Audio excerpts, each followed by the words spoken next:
como isso tem trazido uma trágica vida a todos por causa daquilo que eles fizeram no Éden, de desobedecer à ordem do Senhor.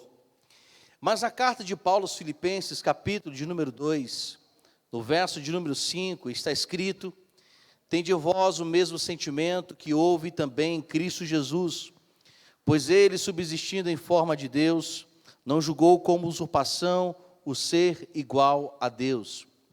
Antes, a si mesmo se esvaziou, assumindo a forma de servo, tornando-se em semelhança de homens, e reconhecido em figura humana, a si mesmo se humilhou, tornando-se obediente até a morte, e morte de cruz. Pelo que também Deus o exaltou sobremaneira, ele deu o nome que está acima de todo nome, para que ao nome de Jesus se dobre todo o joelho, nos céus, na terra e debaixo da terra, e toda língua confesse que Jesus Cristo é Senhor, para a glória de Deus Pai.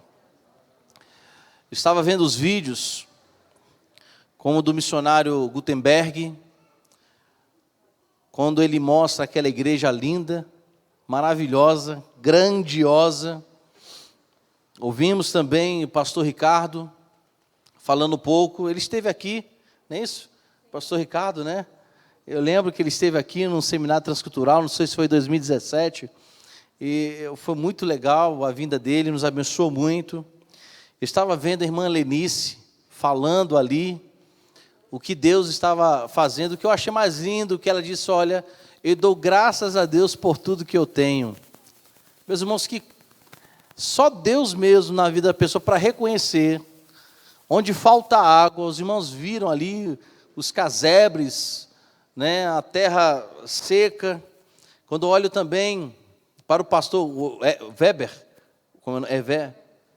Vermer, obrigado, queridão, e sua esposa mencionando ali no Uruguai, e ouvindo o que Deus tem feito, meus irmãos, isso de uma certa forma me envergonha, porque nós estamos aqui numa bela igreja, uma igreja linda, essa igreja é linda. Não estamos usando o ar-condicionado porque o tempo está frio, mas estamos muito bem assentados, acolchoados. Antigamente, o irmão Afonso que sabe, né, as pessoas buzinavam no ouvido dele: irmão Afonso, por que a gente está sentado nessas cadeiras, né? E hoje, né, meu amado, estão assentados em cadeiras muito bem confortáveis, e obrigado e tchau. Nós, meus irmãos, temos um privilégio muito grande de adorar o Senhor em liberdade.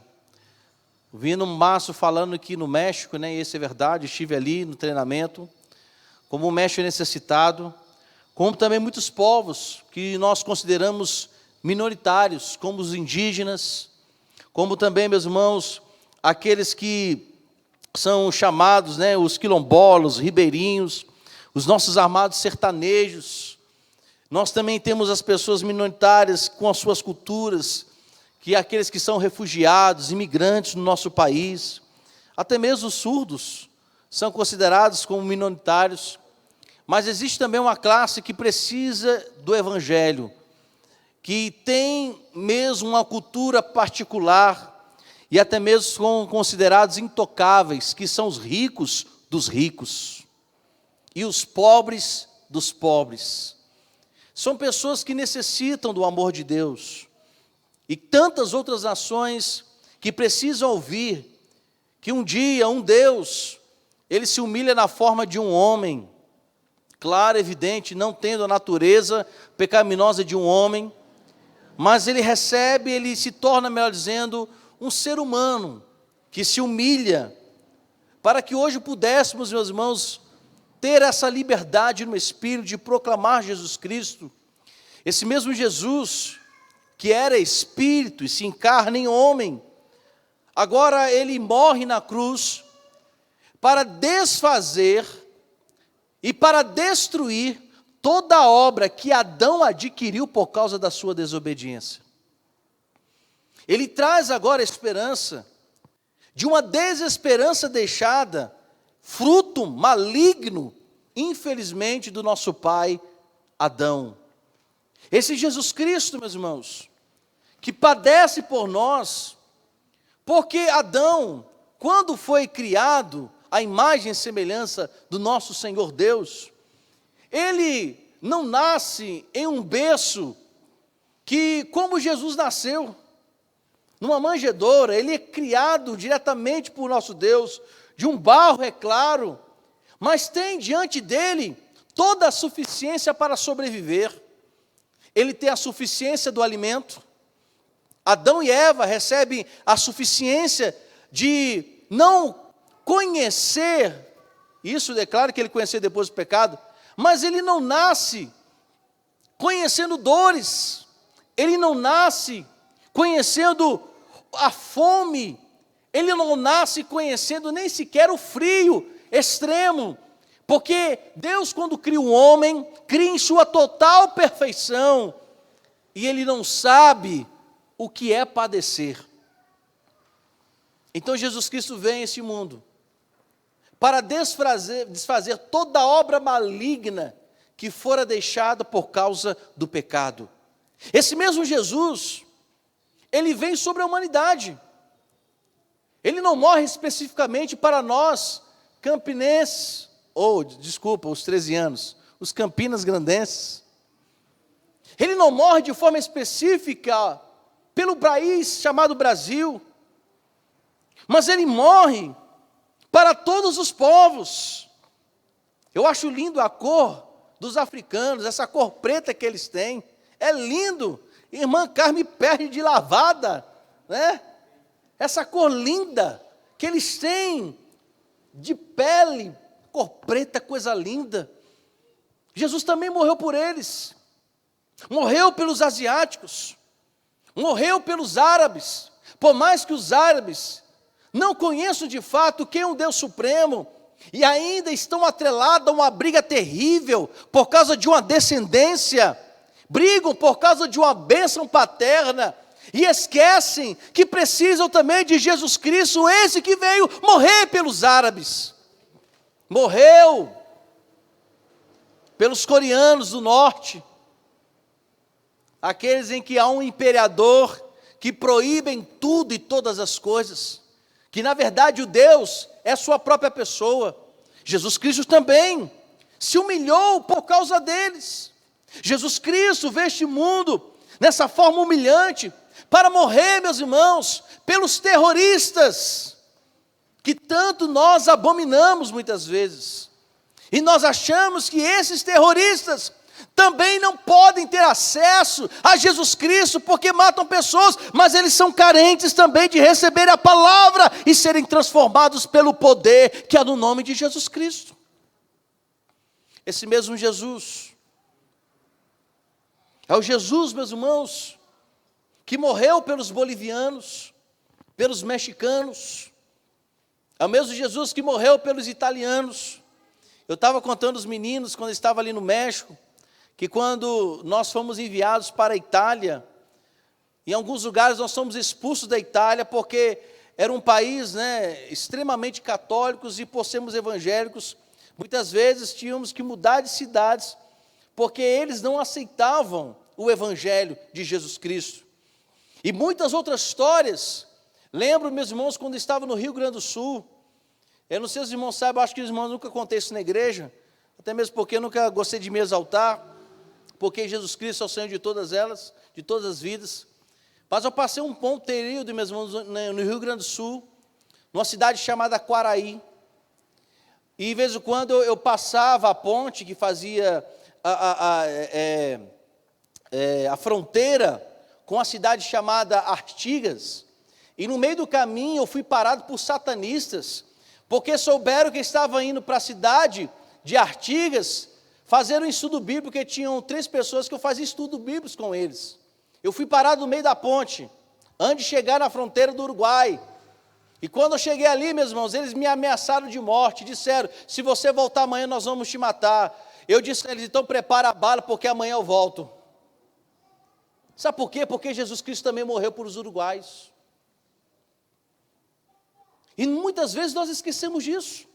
Nesse seminário transcultural, precisamos ter entendimento de que nós que somos salvos por Cristo Jesus, redimidos pelo seu sangue, lavados pelo seu sangue, e hoje alcançamos essa salvação, não por méritos próprios, porque somos bons ou melhores que qualquer pessoa, mas porque a graça do Senhor nos alcançou, porque esse Jesus Cristo que não usurpa ser como Deus, mas veio para o meio de nós, proclamar no meio de cada um a salvação, para que pudéssemos ter acesso ao Pai. E o que nós estamos fazendo? O que nós temos feito? Qual tem sido o nosso papel como igreja? Eu louvo ao Senhor, meus irmãos, a maneira como Deus tem trabalhado nessa igreja, que temos saído realmente das quatro paredes, vemos o projeto aqui dos nossos amados irmãos, CCMT, indo para a África, abençoando lá, levantando paredes. E eu quero dizer para vocês que a igreja que será levantada lá não é menor do que essa, é tão grande como essa aqui. É uma obra fantástica. Como também os meninos que vão para o México, Thalitinha que vai para os ribeirinhos. Cadê Thalitinha? Lá atrás, que vai lá para os indígenas, para os ribeirinhos, em nome de Jesus Cristo. Está aí ela ali, só fazendo assim, ó. Meus irmãos, nós somos a igreja lavada e remida pelo Senhor Jesus Cristo e precisamos sair. Para que de fato, como está escrito aqui, verso de número 11, eu quero estar partindo para o término dessa mensagem. Que toda língua confesse que Jesus Cristo é o Senhor para a glória de Deus Pai. Deus, enviando Jesus Cristo para nos salvar, nos salvou para que pudéssemos pregar, para que todos pudessem adorar o Senhor. A ideia do envio, de irmos, é claro que é pregar o Evangelho, mas fazer com que essas pessoas também adorem o Senhor, como está escrito, né? É um andar logo do projeto que tem, de todas as nações, para que todos os povos te adorem, que é a ideia do perspectiva, para que todos os povos adorem o Senhor. E nós estamos aqui não apenas para adorar ao Senhor, mas para levar essa proclamação do Evangelho, para que todos confessem que Jesus Cristo é o Senhor. E eu quero terminar aqui, trazendo dois entendimentos bem rápidos. O primeiro deles, será muito bom a volta de Jesus Cristo, será fantástico. E aqueles, os filhos de Deus, hão de adorá-lo, hão de presenciar a glória, a majestade do nosso Senhor Jesus Cristo. Mas eu quero que os irmãos entendam essa segunda posição minha. E eu quero que você ouça muito bem, para que você não me interprete mal. O desejo do meu coração, isso o André falando, é que quando todo do joelho se dobrará e vai ter que reconhecer que Jesus Cristo é o Senhor, eu não gostaria que as pessoas que negassem a Jesus Cristo pudessem reconhecer esse dia que Ele é o Senhor, mas que possa ser antes. Que eles façam isso porque confessaram a Jesus Cristo, não porque apenas reconheceram que de fato Ele é o Senhor, porque todos estarão diante do Senhor Deus, todos estarão diante de Jesus Cristo, e vão ter que se dobrar os joelhos para adorá-lo, e reconhecer que somente Ele é o Senhor. Mas eu não quero que aquelas pessoas o façam sem antes confessar Jesus Cristo como seu Salvador, para que isso seja realmente um motivo, uma alegria, e não apenas um constrangimento de dizer realmente estamos diante de Jesus Cristo. Minha oração tem sido essa, para que esse dia quando chegue, tenhamos 90%, se for da vontade do Senhor, esse é o meu desejo, tá? Que 90% dessa humanidade que se dobrou diante daquele que é Jesus Cristo e reconheceu, sejam 90% de pessoas que o confessaram antes de reconhecer que somente Ele é o Senhor de todas as vidas. É evidente que nem todos que dobrarão diante do Senhor, que reconhecendo que Ele é Jesus, confessaram como Salvador. Estão reconhecendo porque são limitados, porque realmente Ele é Senhor. Então, meus irmãos, é a nossa responsabilidade também aumentar esse número de pessoas. E fazendo como? Proclamando o Evangelho. Reconhecendo de fato a necessidade de proclamar o Evangelho. Para que toda língua confesse que Jesus Cristo é o Senhor. para a glória de Deus Pai, é o nosso compromisso de pregarmos o Evangelho a toda criatura. E eu vou fazer uma pergunta, eu sei que os irmãos vão responder rapidamente. Você conhece algum parente, algum amigo que não tem Jesus e você gostaria que ele confessasse Jesus? Diga sim ou não. Sim ou não? Sim ou não? E o que nós estamos fazendo? Quantos pais querem ver os seus filhos confessos a Jesus Cristo? E o que nós pais estamos fazendo? Mães, irmãos, o que nós estamos fazendo? Então, meu amado, como família congregacional, vamos pregar o Evangelho, vamos abençoar. E eu gostaria que você levantasse a sua mão direita, em nome de Jesus Cristo. Pode levantar. Em nome de Jesus Cristo, que o Senhor vos dê muito, mas muito, mas muita riqueza e dinheiro. Não é prosperidade, isso aqui não é teologia da prosperidade, eu vou explicar a razão.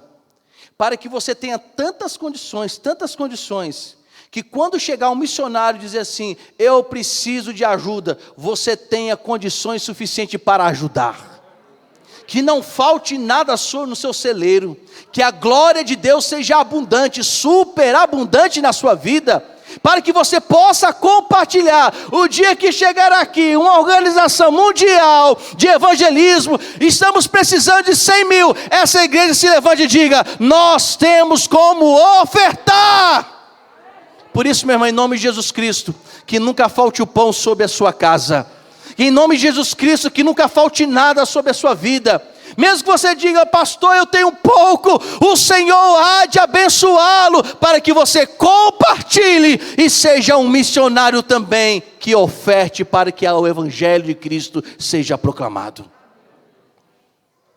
É para isso que o Senhor nos dá condições. Não é para ter um alto enriquecimento, é para termos as condições, para que o Evangelho seja proclamado. Para que os amigos nossos que estão ao nosso redor, que não tenham condições, possamos dizer, Senhor, Tu me destes a condição, o Senhor me deu, o Senhor me abençoou. Na verdade, Deus nos dá aquilo que é dele, então devemos administrar o que é dele. Então, meus irmãos, que o Senhor aumente o seu celeiro, que o Senhor vos dê graça, vos dê em abundância, não para que você seja um arrogante, para que você seja um soberbo, para que você seja uma pessoa dizer, eu sou rico, agora estou muita grana, não, que o Senhor vos dê muito, para que você seja bênção também na vida de muitos. Isso é teologia da prosperidade, e isso é bíblico.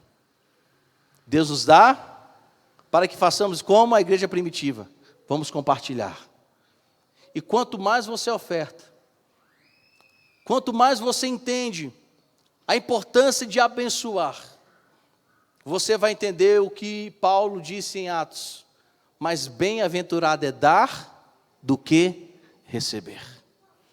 Então, meu irmão, sejamos ofertantes, sejamos abençoadores, porque esses povos que nós ouvimos, precisam das nossas ajudas. As orações sempre precisarão, mas precisam também de cada um de nós. E isso é uma forma de ser missionário. Que o Senhor vos abençoe, vos dê graça, vos dê paz. E que possamos entender que precisamos levar o Evangelho, para que todos realmente, ao se dobrarem diante daquele que é Senhor, façam isso conscientes que foram salvos por Jesus Cristo.